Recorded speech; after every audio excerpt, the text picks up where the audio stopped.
Good morning student. आज कक्षा 10 अध्याय 1 संसाधन एवं विकास का ये चौथा और इस पाठ का अंतिम वीडियो है।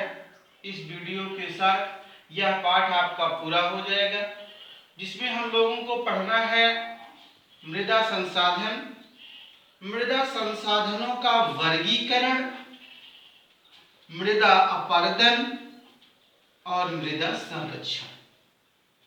सबसे पहले हमने भूमि संसाधन पढ़ा था, तो भूमि संसाधन का ही एक हिस्सा मृदा संसाधन है, जो जैव और अजैव तत्वों से मिलकर बनता है। और कहें तो भूमि संसाधन का ऊपरी 4 से 8 सेंटीमीटर मोटा हिस्सा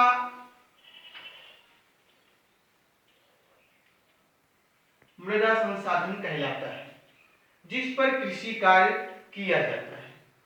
अब मृदा संसाधन विभिन्न क्षेत्रों में अलग अलग प्रकार की होती है, अलग अलग प्रकार की खेती किया जाता है। तो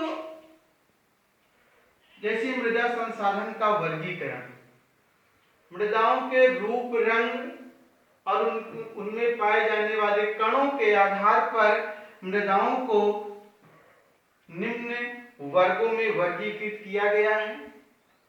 पहला यदि देखें तो जलोढ़ मृदा। जलोढ़ मृदा का निर्माण भारत में बहने वाली गंगा, सिंधु और ब्रह्मपुत्र नदियों द्वारा बहाकर लाए गए अवसादों से हुआ है। यह मृदा बहुत ही उपजाऊ होती है, बहुत ही उर्वरा शक्ति इसमें पाई जाती है। यह मृदा 2 भागों में बटी हुई है, बांगर मृदा और खादर मृदा। यानी प्राचीन जलोढ़ मृदा को बांगर और नवीन जलोढ़ मृदा को खादर कहा जाता है। यह मृदा भारत के पंजाब, हरियाणा, बिहार, उत्तर प्रदेश आदि राज्यों के कुछ हिस्सों में पाई जाती है और बहुत ही उपजाऊ होती है। जिन क्षेत्रों में यह मृदा पाई जाती है, उन क्षेत्रों में जनसंख्या का घनत्व बहुत अधिक है। दूसरा है काली मृदा। इस मृदा को काली मृदा, रेगुर मृदा या काली कपास की मृदा के नाम से जाना जाता है। यह मृदा ज्वालामुखी के उद्गार से निकले गर्म लावे से जो अग्नि शैलों का निर्माण होता है, उन्हीं से काली मृदा का निर्माण होता है। यह मृदा के कण बहुत बारीक होते हैं और जल को सोखने को क्षमता इसमें अधिक मात्रा में पाई जाती है, यानी बहुत दिनों तक जल इसमें, इस मृदा में भरा रहता है। इस मृदा में कपास की खेती बहुत अच्छी होती है। यह मृदा भारत के गुजरात और महाराष्ट्र आदि राज्यों में पाई जाती है। आगे बात करें तो लाल और पीली मृदा।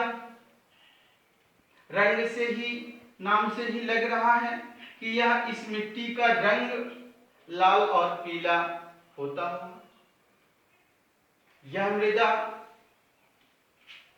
का निर्माण भी अग्नि शैलों से होता है, लेकिन वर्षा की कमी के कारण तथा लौह तत्व की अधिकता के कारण इस मिट्टी का रंग लाल और पीला हो जाता है। यह मिट्टी भी उपजाऊ काली मृदा की अपेक्षा कम होती है। यह मृदा उड़ीसा, झारखंड, छत्तीसगढ़ आदि राज्यों में पाई जाती है। आगे बात करें लेटेराइट मिट्टी। यह मिट्टी भारत के पूर्वी और पश्चिमी तटीय भागों में पाई जाती है।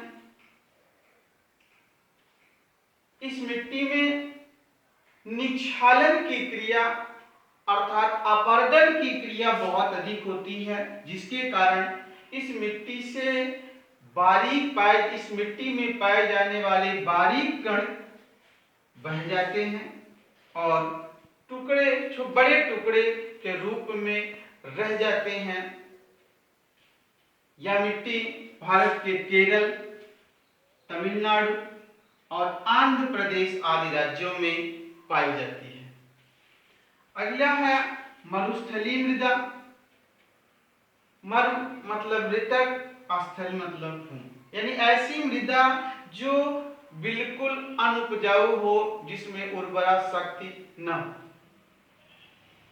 जल की कमी के कारण इस मृदा में लवणीय तत्वों की मात्रा बहुत अधिक बढ़ जाती है और जिसके कारण यह मिट्टी अनुपजाऊ हो जाती है और इसे मरुस्थलीय मृदा के नाम से जाना जाता है। या इस मृदा में कृषि कार्य बहुत अधिक नहीं हो पाता है, लेकिन यदि झीलों के माध्यम से इसका उपयोग करें तो नमक का निर्माण किया जाता है। इस मृदा में वाष्पोत्सर्जन और जल सोखने की शक्ति सबसे अधिक पाई जाती है। यह मृदा भारत के राजस्थान राज्य में सबसे अधिक पाई जाती है। आगे बात करें वन मृदा। ऐसी मृदा होती है जिसमें वनों की मात्रा, पेड़ पौधों की मात्रा सबसे अधिक पाई जाती है, वन मृदा कहलाती है। यह मृदा जम्मू कश्मीर, उत्तराखंड आदि राज्यों में पाई जाती है। आगे बात करें तो मृदा अपरदन यानी मिट्टी का कटाव। हवा,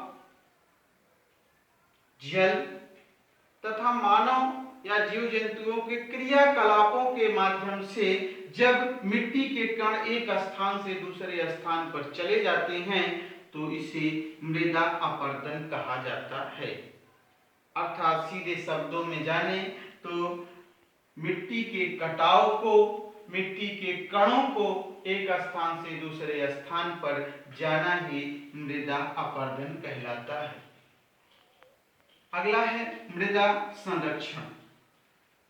विभिन्न माध्यमों से भूमि की उर्वरा शक्ति को बनाना, बचाए रखना ही मृदा संरक्षण कहलाता है।